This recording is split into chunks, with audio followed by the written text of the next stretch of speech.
Xochimilco, a southern borough of Mexico City, is famous for its canals, which were built by the Aztecs.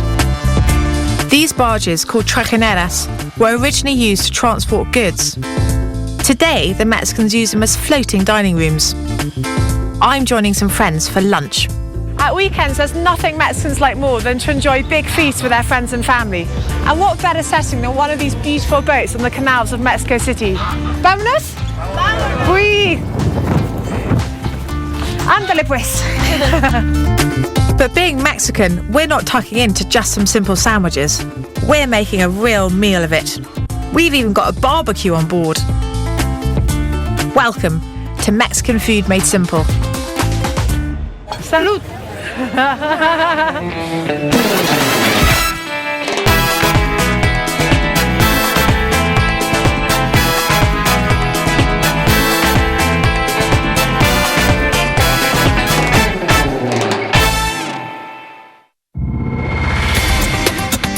My name is Thomasina Myers. I'm a chef and I run 4 Mexican restaurants in London. I'm travelling around Mexico to find some full-on Mexican flavour and some exciting new recipes. That is so good. Then, back in my kitchen, I'm going to show you my simple twist on some Mexican dishes you can cook at home. I'm just going to dice them up. Later, I'll be dishing up some tasty black bean tostadas, a super sexy fish dish, coconut ceviche, and caramelised bananas, flambéed in tequila. Plus, I'll be exploring some of Mexico's fabulous food markets. It's invigorating and it's fresh and it's full of chili. I love it. And poking around the kitchen of one of Mexico's most celebrated legends. I'm at the house of Frida Kahlo, Mexico's most famous painter, who was as creative in the kitchen as she was on canvas.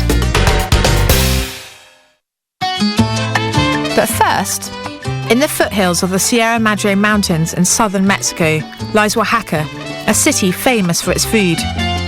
I've come to visit a restaurant which specialises in Mexico's main staple, corn. In Mexico, corn is like pasta in Italy. It comes in every shape and size, every form, and it even comes in all these different colours. There are so many varieties and so many different ways of serving it. This is a clay flat plate, and underneath here is a fire. So this is really, really hot. You can see the chimney here to let out the smoke. And on this really hot flat top, they're making all these different shapes and sizes of corn. This is a tetela. This one has got a little lip round the edge, and it's called a sope. This has got cheese in. What I love about this one is that they put a leaf of hoja santa on top of the maíz, on top of the tortilla, which is a wonderful herb. It's got this lovely anise flavour, a bit like tarragon, and it is the most delicious thing you've ever tasted. When you see them made like this, it really does get exciting. And the fillings are exciting too. We've got everything from pork with chili to chicken tinga and eggs with chorizo. Every Mexican street food has all these delicious fillings to choose from, but here's my favourite way to top a tostada.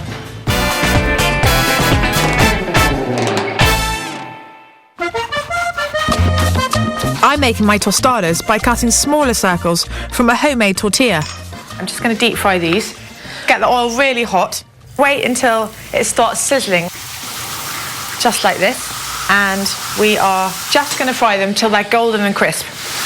And you can do these well in advance. They last at least a couple of days in an airtight container. Then it's time for the topping. I've got a shallot here. Just going to peel it. And we're going to throw it into the food mixer. And now for a garlic clove. Now, garlic and black beans go together absolutely magically. And I think it's hard to cook black beans without a little touch of garlic. So I'm just going to bash this clove, take off the skin, and in it goes. The juice of a lime. This lime juice really freshens up the flavour of the black beans. Adds a lovely brightness to everything. Now for the star of the dish, a carton of pre-cooked black beans from the supermarket. So I'm going to put a whole carton in here with the juice because I want to blend them up into a puree. Just pop the lid on and whiz. That's all there is to it. Now, while those are pureed, I'm going to keep these ones whole. because we really want some texture and bite when you bite into those tostadas. It's lovely to have that contrast. And you can always keep this juice and put it into a soup because it's full of flavour. I'm going to add some oil now to my hot pan. I can put the beans straight in. These black beans are so satisfying and so Moorish. It's hard to believe that something so simple and so good for you tastes so good. So those are my puree beans. Now I'm going to add my drained ones. And I just want to cook these enough so that a little bit of the moisture can evaporate and they get a chance to warm through. And while they're warming through, I'm going to season them with a bit of salt, lots of freshly ground black pepper, and I like to use a good pinch of cumin as well. And there we are. Black beans, full of protein, but more importantly, they taste so good. Then it's time to plate up. Top your tostadas with some shredded lettuce and a bit of your bean mixture. Now, a little bit of feta.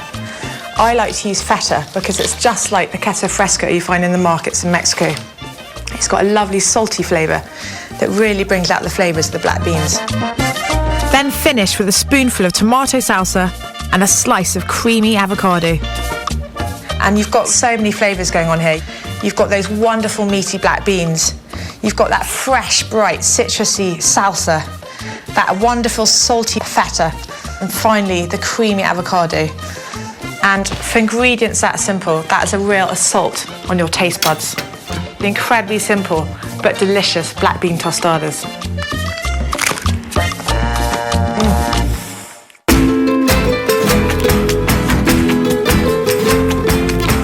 Mexico City is one of the biggest cities in the world, and it has dozens of markets.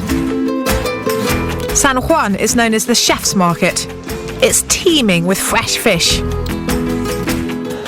With thousands of miles of coastline, it's no wonder that Mexico has such a wide range of fabulous seafood. I've come here to get one of my favourite fish dishes. ¿Tiene ceviche? Claro, sí. Ceviche, raw fish marinated in citrus juices or vinegar. It's invigorating and it's fresh and it's full of chili. I love it. Gilberto, the fishmonger, is dicing a mackerel and putting it in a bowl. Next he adds salt, vinegar, then in goes some oregano, some finely chopped habanero chilies, tomato, coriander, red onion, and finally some avocado. What's great about ceviche is that it just cooks itself. After 20 minutes marinating in this mixture, it's ready to eat. I can't wait to try this. Gracias. Gracias. Wow, look at this plateful.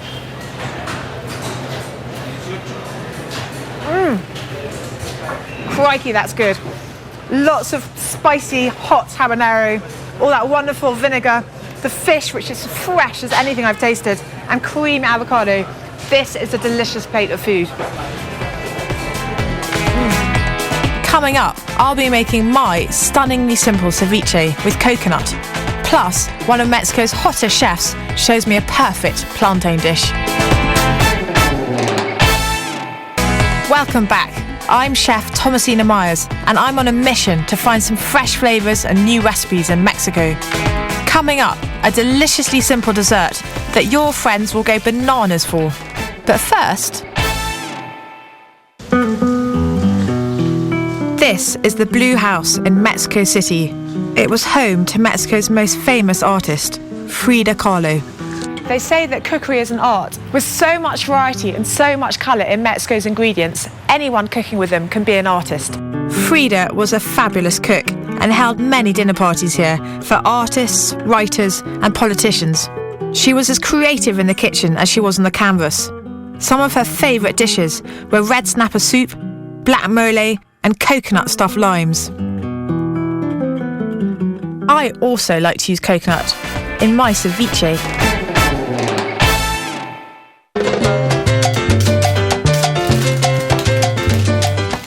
Now I've got sea bass, which I love, line caught off the coast, absolutely delicious. And all I'm going to do is dice it up. The real magic to this recipe is you don't actually need to cook the fish. You just pour lime juice over it, and the citrus cooks the flesh and does all the cooking for you. It's brilliant. And I want lovely kind of small chunks, because you want a bit of texture to bite into, but you don't want anything too big in your mouth. And I'm just going to throw it into a bowl and add the most important ingredient, which is the lime juice. We want enough lime to really coat all the fish. That's why I'm using 3. And the wonderful thing about the lime is not only does it cook the fish, but it tastes so vibrant and fresh. And that really is my favourite thing about this recipe. The freshness of it is really, really unbelievable. Once you've tried it, it's quite an addictive flavour. And to the fish, we're now going to add a bit of chopped up garlic and chilli. I'm going to add a little bit of yellow chilli too for colour. And these Scotch bonnets are wonderful because not only do they come in so many different colours, but they've got a wonderful fruity flavour to them. And they're unbelievably hot, so you don't need to use that much. There's nothing worse than the ceviche that doesn't have a bit of fire in it. To that, I'm going to add a bit of finely diced red onion, which will give not only flavour, but a wonderful crunch and texture. And also by soaking it in the lime juice, you're going to get rid of some of that harsh bitterness that onion sometimes gets. The onion is going to be lovely and soft tasting. I like to use a bit of olive oil as well, which I think not only adds flavour, but gives a lovely kind of silky quality to the eating experience. You often eat ceviche on the beach in Mexico, and on the East Coast, on the Caribbean side, you get all these wonderful coconut trees growing. And so I've often had a coconut ceviche, which I think is fabulous. So I'm just using here a couple of tablespoons of coconut milk, and it really adds a lovely richness to the dish. I'm just going to pop that in the fridge now for about half an hour to cure.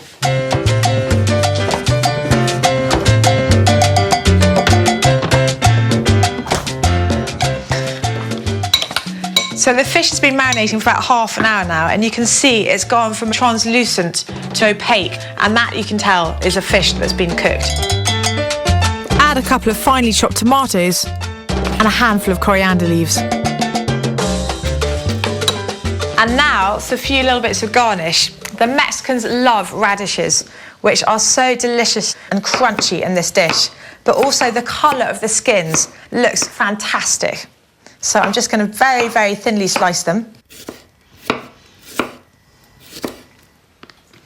And look at that colour, so great, love it.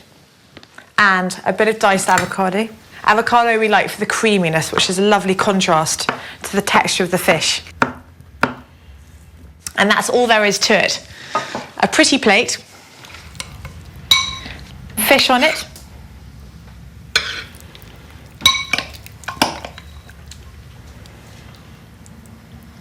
radish, a little bit of diced avocado, and a bit of chopped coriander leaf.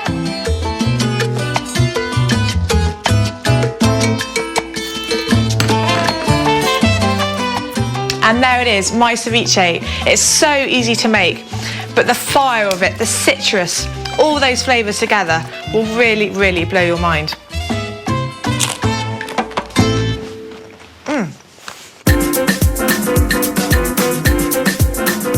I'm in Tlacolula, a small rural town about 20 miles from the city of Oaxaca in southern Mexico.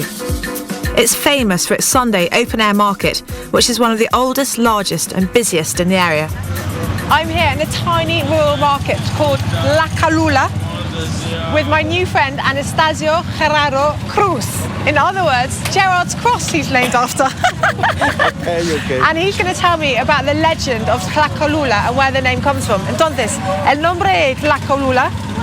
Bueno, la ciudad de Tlacolula significa prácticamente ciudad de las cosas torcidas. It means city of the twisted things.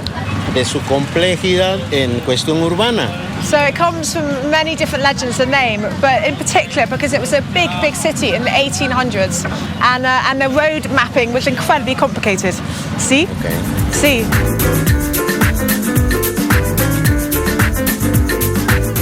You can buy everything here, from clothes to bananas. Now here we've got all the normal types of banana you and I can get in England, but look at these ones. They're amazing colour, pink. Now these taste of citrus, of flowers. They're really, really delicious. I think I might even prefer these ones though. They're absolutely minute and they're so, so sweet. They're almost like eating caramel.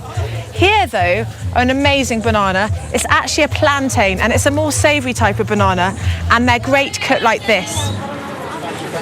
Plantain, deep fried in oil until it's golden and caramelised. This fruit is really popular in Mexico and you'll find it at every market. It's so good, and what's more, it's incredibly simple. But here's something a bit more shishi you can do with it. I'm going to visit one of Mexico's most celebrated chefs, Margarita Carrillo.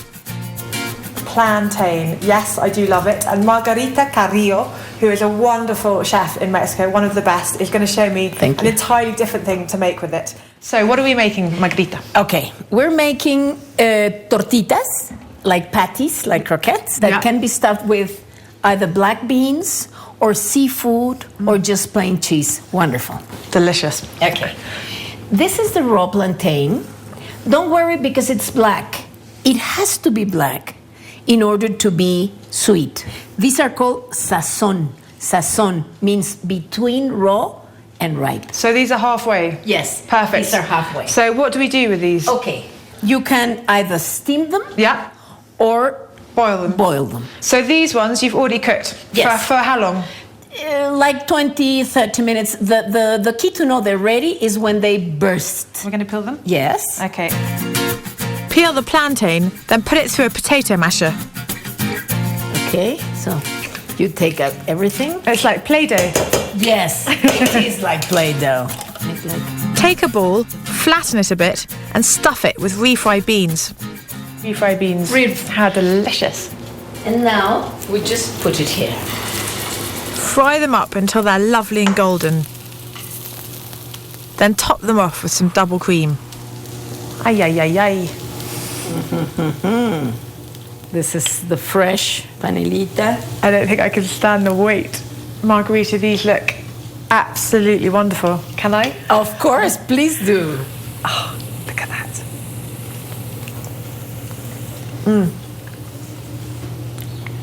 That is absolutely sensational. Sweet, savoury, totally satisfying. That is an incredible mouthful of food.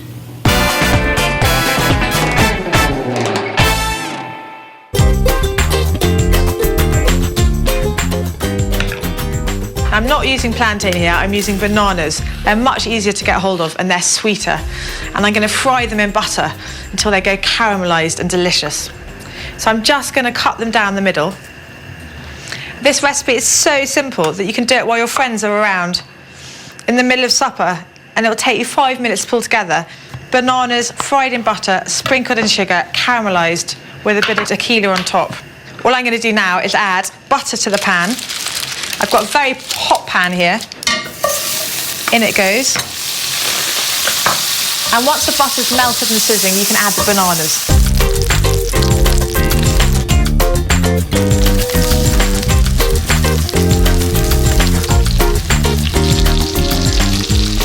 I've just fried them until they're nicely golden on one side, and I'm going to sprinkle them with sugar before I turn them round.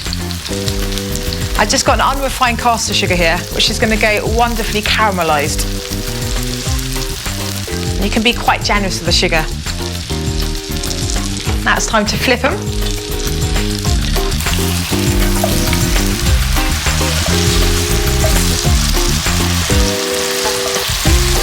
And I'm going to sprinkle the other side with sugar too.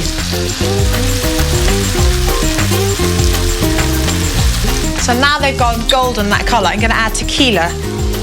And I'm going to flambe them. There goes the tequila. And there we are. The flambeing burns off all the alcohol in the tequila, but leaves you all the amazing taste. And at this stage, I'm going to pour in the double cream.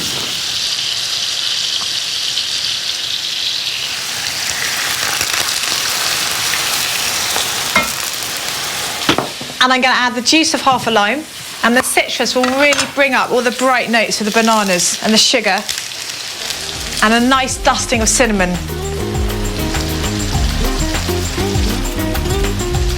And that is all there is to it.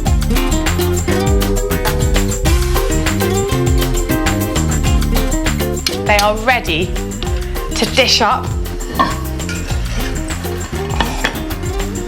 They look delicious.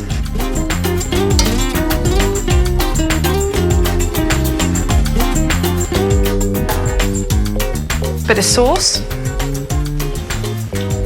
And now all this needs is a good scoop of clotted cream.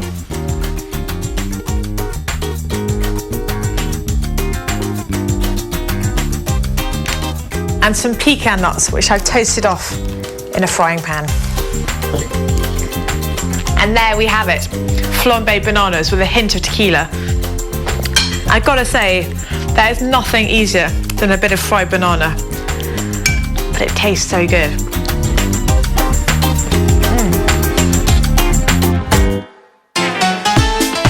For selected recipes from this series, visit the Channel 5 website. Mission Mexican are giving away a spectacular holiday to Mexico for two, worth over £5,000. The prize includes some fantastic trips to explore the very best Mexico has to offer.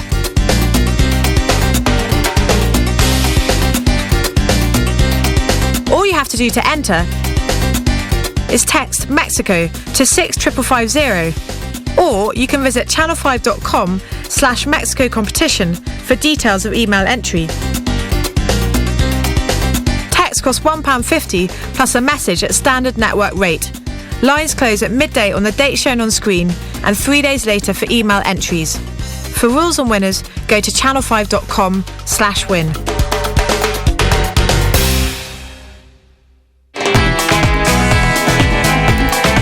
Spice up your Tuesday nights a bit later as the nominations are revealed. Celebrity Big Brother is at 10. More moving revelations next, though, in the Channel 5 documentary, Children of 9/11.